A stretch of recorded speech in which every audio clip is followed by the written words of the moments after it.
जी हाँ, मैं समता की सपोर्टर हूँ, मैं रोशनी रिपोर्टर हूँ। नमस्कार, मैं हूँ आपके साथ रोशनी और आप देखना शुरू कर चुके हैं रोशनी की रिपोर्टिंग गांव से शहर तक। इस वक्त हम बलिया में हैं और रसड़ा विधानसभा पड़ता है। विधानसभा का नाम इसलिए ले रहे हैं क्योंकि सामने जो है आगामी 2024 का लोकसभा चुनाव है और यहाँ पे जो बसपा के इकलौते विधायक हैं, जो लोग कहते हैं कि बसपा की लाज बचाने वाले उमाशंकर सिंह जी हैं और वो यहाँ से विधायक हैं वर्तमान में। यहाँ इस विधानसभा के लोग हैं, इनसे जानेंगे कि चुनावी माहौल क्या है और ये लोग क्या सोचते हैं राजनीति पे, क्या सच में वो असर पड़ा है जिस तरीके से बसपा के इकलौते विधायक उमाशंकर जी हैं, क्या इन लोगों ने वोट दे के जिताया है या क्या वजह रही है बसपा का जनाधार यहाँ पे है और बाकी पार्टियों का नहीं है। इस सभी विषयों पे जानेंगे और लोकसभा चुनाव पे चर्चा करेंगे। क्या नाम है चाचा? राम दुलार बौद्ध। क्या सोचते हैं, सामने 2024 का चुनाव है और राम मंदिर बन गया है, अब तो कोई मुद्दा नहीं बचा? हाँ, मुद्दा तो नहीं बचा है, उन लोगों का मुद्दा नहीं बचा है। किनका मुद्दा नहीं बचा है? अरे वो भाजपा वालों का। भाजपा वालों का? एससी एसटी ओबीसी के लोग ज्यादा दर्शन करें, आप भाजपा वालों की बात कर रहे हैं। ऐसा है कि क्या बताएं, अभी हमारे समाज के लोग जागरूक नहीं हैं।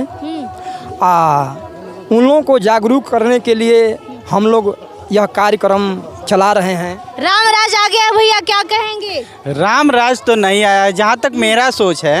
हाँ। लोग बनाना चाह रहे हैं, आया नहीं लेकिन आ ही जाएगा, वो दिन दूर नहीं है।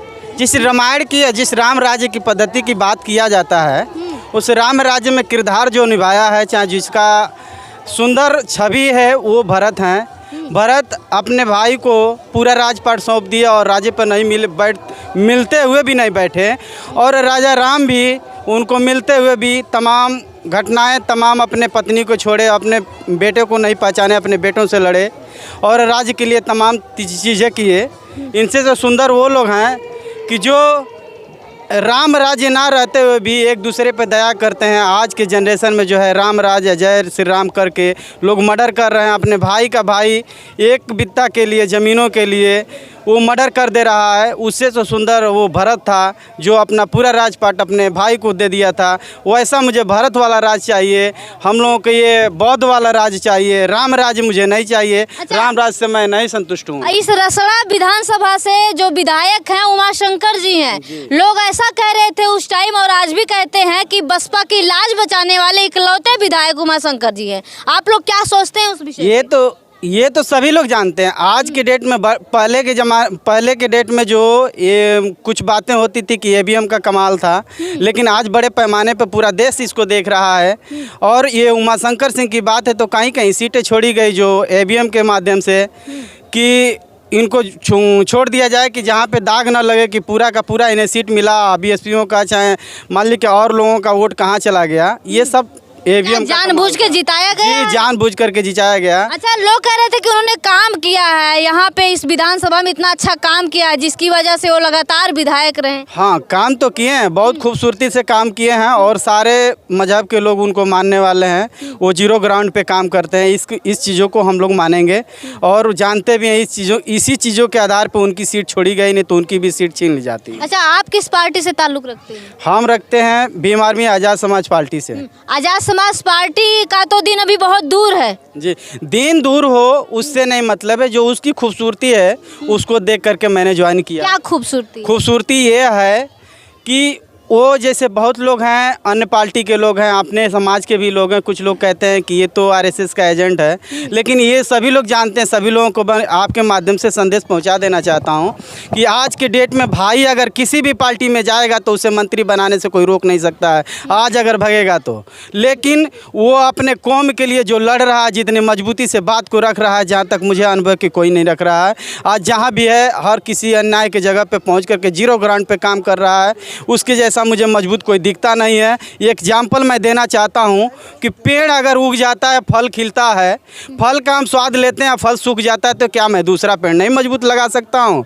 मैं उसी चीज़ पे चल रहा हूँ, उसी विचारधाराओं पे चल रहा हूँ कि आज मेरा कौम पीछे ना जाए। हम हर कीमत पर लड़ने के लिए और आगे बढ़ने के लिए तैयार हैं। और जो कौम पढ़ेगा नहीं और लड़ेगा नहीं, वो अपने इतिहास को कभी लिख नहीं पाएगा। इसी के साथ जय भीम नमो बुद्धाय के साथ अपने बातों को विराम नहीं, अगर पार्टी से ताल्लुक रखते हैं तो ये बताइए 24 के चुनाव में क्या परफॉर्मेंस रहेगा आज़ाद समाज पार्टी का? आज़ाद समाज पार्टी का जो है नगीना सीट से भाई का चर्चा चल रहा है। नगीना सीट पूरा पूर्ण बहुमत से जीता जाएगा, ये मुझे पूर्ण विश्वास है। बाबा को भी गए थे टक्कर देने, हार गए, कुछ भी टिक नहीं पाए बाबा के सामने, तो क्या लगता है? ये तो हमेशा से चला। विधानसभा में नहीं जीत पाया, उसकी जमानत जब्त हो गई, तो आपको क्या लगता है लोकसभा में कुछ कर पाएगा? ये तो जमानों से चला आ रहा है कि जो लड़ता है, जो गिरता है, उड़ता है, वो चलता है। ये तो जमानों से हार जीत लगी है। इससे हम लोग हार मान करके बैठने वाले नहीं हैं। एक सुंदर संदेश है जो 3 साल के बीच इतनी, आज पूरा विश्व उनको मानता है, टाइम मैगजीन के नाम से जानता है। 3 साल में जो पूरा 38 राज्यों में लोग जानते हैं, उनके इशारे पे हर जगह चक्का जाम हो जाएगा, सारे लोग जानते हैं। इस मानवता, इस विचारों के धारों के हिसाब से वो आगे बढ़ रहे हैं हमारे भाई। इसी तरह से बढ़ते रहें। चलिए, शुक्रिया। क्या नाम है चाचा? मेरा नाम बीके बौद्ध है। बीके बौद्ध है। क्या सोचते हैं, सामने 2024 का चुनाव है और बहुजनों में तमाम लीडर पैदा हो गए हैं, तो क्या लगता है कि बहुजनों का कुछ अस्तित्व बच पाएगा या खतरे में? बिल्कुल अस्तित्व बचेगा। कैसे बचेगा? बहुजनों में लीडर जो बन रहे हैं, ये तो अच्छी बात है।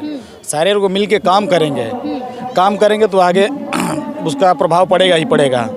तो कहीं लेकिन जिसे लोग लीडर मान बैठे, उसमें लीडरशिप नहीं है, ऐसा भी लोग कह रहे हैं, तो उसे क्या समझते हैं? लीडरशिप कौन कहता है कि लीडरशिप नहीं है? चंद्रशेखर में लीडरशिप नहीं है, क्यों नहीं कहते हैं? लोग कहते हैं। देखिए, कहने वाले तो बहुत सारे लोग हैं कि चंद्रशेखर सिंह में राजनीतिक रूप से मैच्योर नहीं है वो। जी नहीं, राजनीतिक रूप से पूरे मैच्योर हैं वो। पाखंड बनाने वाले तो एक दूसरे पे कटाक्ष करते रहते हैं। हमारे भाई साहब जो रावण जी हैं, वो चलते रहते हैं, उनको किसी से डर नहीं रहता है।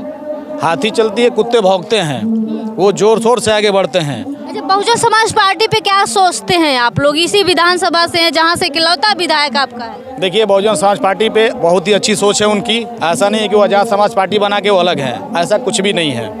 वो जोर शोर से, जैसे भाजपा का भी ले लीजिए, एनडीए है, ये हिंदू वाहिनी है, तमाम तरह की राजनीतिक पार्टियां हैं और मौके पे एक हो जाती हैं। हम अपने भी संगठन को यही उपदेश देना चाहेंगे कि अलग अलग पार्टी बनाएं, कोई ऐतराज़ नहीं है, अलग अलग आगे बढ़ें, इससे भी कोई ऐतराज़ नहीं है। लेकिन जहां जब समूह की बात है, बहुजन के नाम पे आकर एक जगह ठप्पा लगाएं और आगे बढ़ें। बटे हुए हैं आप जिस तरीके से बात करें, आरएसएस, हिंदू, बजरंग दल, इन तमाम दलों का और भाजपा की, वो लोग एक हैं, लेकिन बहुजन समाज की बात करें तो दूर दूर तक एक नहीं दिखते हैं, तो कैसे हो पाए? बिल्कुल, ये धीरे धीरे ही संभव है। दिखने में ऐसा लग रहा है कि दूर दूर है, पर ऐसा नहीं है। धीरे धीरे करते करते राम राज्य आ जाएगा, संविधान बदल दिया जाएगा। नहीं होगा। जिस तरह से एससी एक्ट लागू करने के लिए, हटाने के लिए ना पूरा सरकार ने जोर शोर लगा दिया था, कुछ भी नहीं हुआ। इस तरह भी ऐसा भी नहीं होगा कि वो राम राज ला सके यहाँ पे। अच्छा, क्या लगता है कानून को बदलने में उनको बहुत वर्षों लगेगा। बाबा साहब का कानून ना बदला है, ना बदला जाएगा, और ना ही हम लोग बदलने देंगे।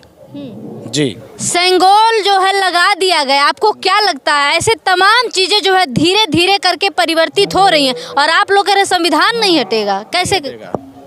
ये संगोल जो लगा है, अभी तो चर्चा चल रही है, यूएन में लोग बैठे हुए लोग हैं। चिल्लाएं और शांत हो गए, मुद्दा एक बार उठा और खत्म हो गया। ये यूएन में मुद्दा चला है, ऐसा नहीं है कि सब कुछ करने के बाद और भी लोग चुप हो जाएंगे, ऐसा कुछ भी नहीं है। यूएन में मामला स्थगित है, उस पर कुछ भी बहस नहीं है। ये दिखावटी ढोंग है, मीडिया की प्रचार प्रसार से ऐसे चल रहा है, लोगों को दिखाया जा रहा है कि ऐसा हो रहा है, लोग शांत है।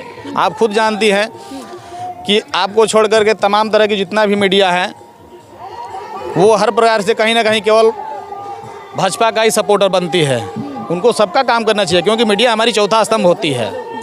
जी, तो इस प्रकार से काम करना चाहिए। चलिए।